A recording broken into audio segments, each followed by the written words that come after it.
안녕하세요. 온도교회 성도 여러분, 말씀 묵상 함께 나누겠습니다. 사도행전 8장 26절부터 40절까지 말씀인데 그 중에 26절부터 35절까지 말씀만 제가 읽겠습니다. 개역개정으로 선포합니다.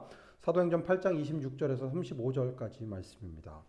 주의 사자가 빌립에게 말하여 이르되 일어나서 남쪽으로 향하여 예루살렘에서 가사로 내려가는 길까지 가라 하니 그 길은 광야라. 일어나 가서 보니 에디오피아 사람 곧 에디오피아 여왕 간다게의 모든 국고를 맡은 관리인 네시가 예배하러 예루살렘에 왔다가 돌아가는데 수레를 타고 선지자 이사야의 글을 읽더라. 성령이 빌립더러 이르시되 이 수레로 가까이 나아가라 하시거늘 빌립이 달려가서 선지자 이사야의 글을 읽는 것을 듣고 말하되 읽는 것을 깨닫느냐 대답하되 지도해 주는 사람이 없으니 어찌 깨달을 수 있느냐 하고 빌립을 청하여 수레에 올라 같이 앉으라 하니라. 읽는 성경 구절은 이것이니 일러스되 그가 도살자에게로 가는 양과 같이 끌려갔고 털 깎는 자 앞에 있는 어린 양이 조용함과 같이 그의 입을 열지 아니하였도다.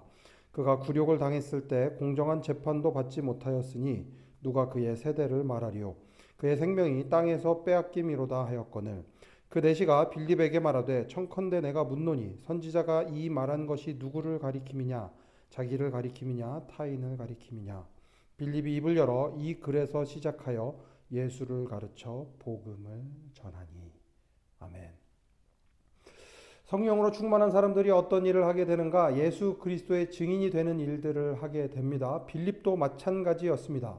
주의 사자가 빌립에게 말해서 남쪽으로 향하여 예루살렘에서 가사로 내려가는 길까지 가라. 그 길은 광야라. 광야라 함은 사람이 없는 곳입니다. 사람이 살 수 없는 곳입니다. 누군가를 만날 수 있을 것이라는 기대를 할 수 없는 곳입니다. 그런데 그곳에서 하나님은 놀라운 만남을 계획하고 계셨습니다.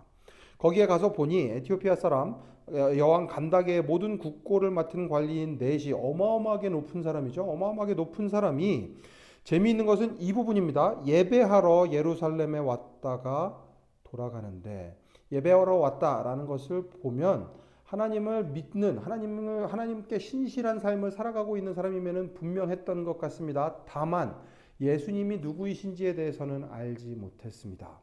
예수님께서 이 땅에 오셔서 하신 일이 무엇인지에 대해서는 알지 못했습니다.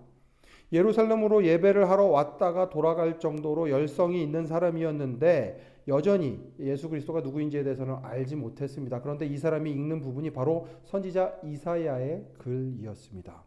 그러니 29절 성령이 빌립더러 이르시되 이 수레로 가까이 나아가라 하시거늘 빌립은 성령이 충만한 상태였기 때문에 성령이 말씀하시는 대로 순종해서 그의 순종에서 말씀을 전하러 갑니다. 그때에 놀라운 일이 벌어집니다. 이사야의 글을 읽는 것을 보고 네가 깨닫느냐라고 물어봅니다. 사실은 이티오피아 내시가 워낙에 높은 사람이기 때문에 이렇게 대화를 할 수 있다는 것 자체가 거의 불가능에 가까운 일일 것입니다. 그런데 하나님은 이 계획을, 이 만남을 계획하신 하나님은 이것을 통하여 예수 그리스도가 누구인지를 알려주고 싶어 하셨던 것 같습니다. 그래서 놀라운 일이 벌어집니다. 아무렇지도 않게 자기가 읽는 글에 대해서 알려주는 사람이 없으니 어떻게 깨달을 수 있겠느냐라고 오히려 반문합니다. 이것도 놀랍죠.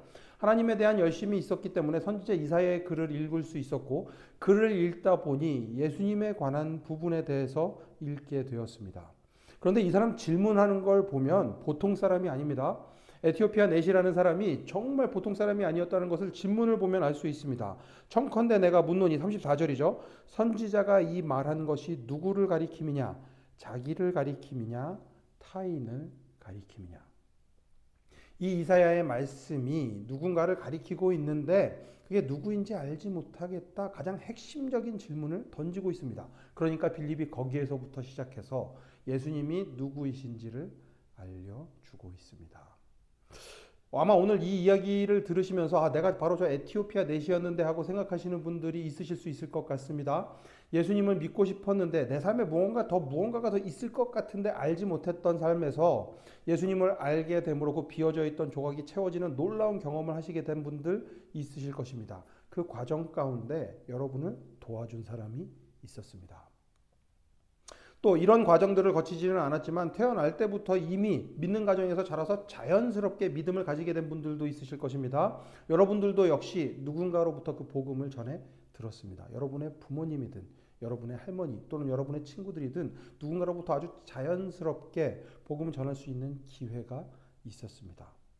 어떤 방식으로 예수님을 믿게 되었든지 간에 여러분이 믿게 된 데에는 누군가의 도움이 있었고 그 도움 때문에 예수 그리스도가 누구이신지를 알게 되었고 그 복음에 따라 살아가게 되었습니다. 그렇다면 그렇게 성령을 받은 우리들, 성령으로 충만하게 된 우리들은 또 누군가에게 예수 그리스도를 전해 주어야 할 사명이 있습니다.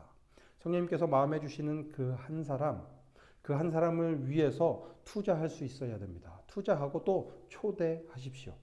invest and invite. 그렇게 할 때에 하나님께서 놀라운 일을 여러분들을 통해 행하실 것입니다. 누군가 나에게 전해준 그 복음을 전해주기 위해 오늘도 최선을 다하는 우리 온도교회 성도님들 되시기를 간절히 축원합니다. 함께 기도하겠습니다. 하나님, 나의 삶을 돌아보면 누군가가 나에게 복음을 전해 주었기 때문에 내가 이렇게 예수 그리스도를 믿어 하나님의 자녀로 살아갈 수 있게 되었음을 고백합니다. 그 놀라운 은혜를 나에게 허락하셨으니 이제는 또 다른 이에게 그 은혜를 나누어주며 살아가는 저희들의 삶 되게 하여 주시옵소서. 저희들에게 차고 넘치게 주시는 은혜를 또 다른 이들에게 나누어 주므로 또 다른 이들이 예수 그리스도를 믿게 되는 놀라운 일들이 일어나게 하여 주시옵소서. 모든 말씀 예수님 이름으로 기도합니다. 아멘.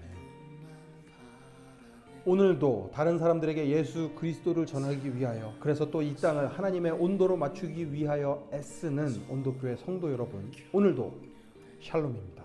따스함으로 보듬어가리 주님